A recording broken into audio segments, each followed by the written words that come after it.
Good to see you again. Oh, I know what you're wondering. I do. You're wondering why I have HighVoltsRC, his website, his YouTube, up on my screen. There's a secret to that. HighVolts is going to get a new toy for me here shortly. Keep an eye on his site. I will put a link down below, right down there, and you can check it out. Now, the other thing, you're wondering, what the hell is that on his hand, aren't you? This is my wedding ring. Yes, my wife and I will be married 17 years. 17 years coming up in just a few weeks, so watch out for an update as well. So, today, as I was talking to old HighVolts there, we were discussing building an item, a trailer, to carry one of my cars. Then it occurred to me, I've never showed it to you guys. So, let me show you one of the pride and joy. Now, this is by far one of my most fun cars. This is my Traxxas XO-1. Now, I know a lot of you guys have seen these. You know what these are. You know what these are capable of. The stickers were actually done by Luke. Now, yes, for you perfectionists out there, there are scratches. The stickers are not all even. This is my running body. I will be soon getting a body made up. In fact, while I've got this out there, if any of you guys know anybody that does custom paint jobs, I'd like to have a Pink Floyd body done for this XO-1. So I'm open for ideas. Now, like I said, I know you guys have seen these 1,000 times. We'll go over a couple of the basics. This is the controller it came with, the TQI. As you can see, now I have actually hooked up an iPod to this and used the telemetry. And it's actually pretty awesome. It's not very accurate. The fastest I've had this car up to at this point is about 83 miles an hour. And that's because out front of my house, there's just no room. I mean, frankly, you need a runway. That's just all, you've got to have a runway. There's nothing around it. All right, so let's crack this open and have a little look inside, shall we? And like I said, I know most of you guys have seen a bunch of these videos.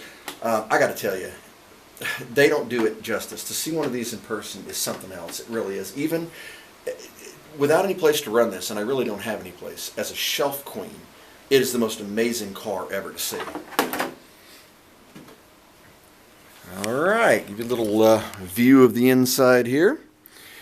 We all know we got the Mamba Monster Extreme. Now you'll also notice I'm still running that stock pinion. I have not changed out the pinion or spur to the 100-mile-an-hour spur. And yet I was still able to achieve over 80 miles an hour.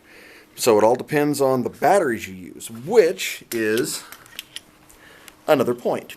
When I bought this, I got it from that discount house that I buy most of my cars from. Now, I'm not going to tell you how much I spent for this because, frankly, it would piss a lot of you off. But let's just say it was about a quarter of retail. Now,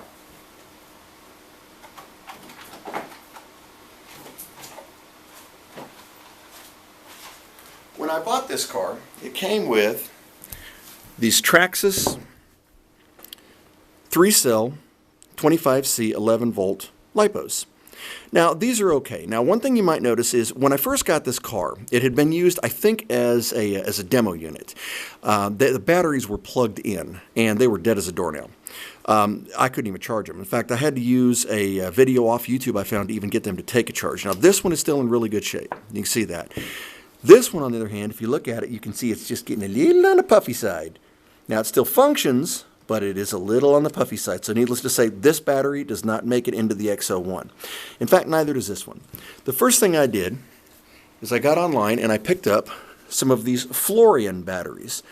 Now, you'll notice the difference, the big difference. This is a 5,500 milliamp hour, 11 volt, but it's a 35C discharge rate instead of the 25C discharge rate. And I got to tell you, when you gun this thing, it sticks to the ground like glue.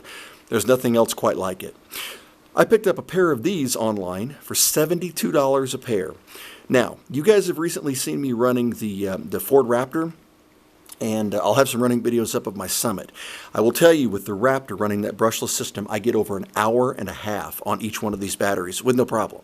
In fact, the last video was an hour and a half, and we still had runtime. So it was pretty impressive. So yeah, I highly suggest you get these. I've been running these to death, charge, discharge, have had no puffing problems with them whatsoever. So these are definitely on my A list. I haven't done any real modifications to her yet. There really hasn't been a need to. I've heard people that have changed out several things as far as the suspension system goes. Aluminum shocks. I did put the 100-mile-an-hour air dam on it just because it looks really cool. And I will tell you, if you run this on any road that has any pebbles at all whatsoever, you will pick them up and bring them home with you and shake it out when you get here. Other than that, it is a fantastic car. I highly suggest anybody get one. Like I said, they end up being shelf queens because you literally need a runway to run them at full capacity. But when you do, there's nothing quite like it. Thanks for watching, guys. Talk to you later.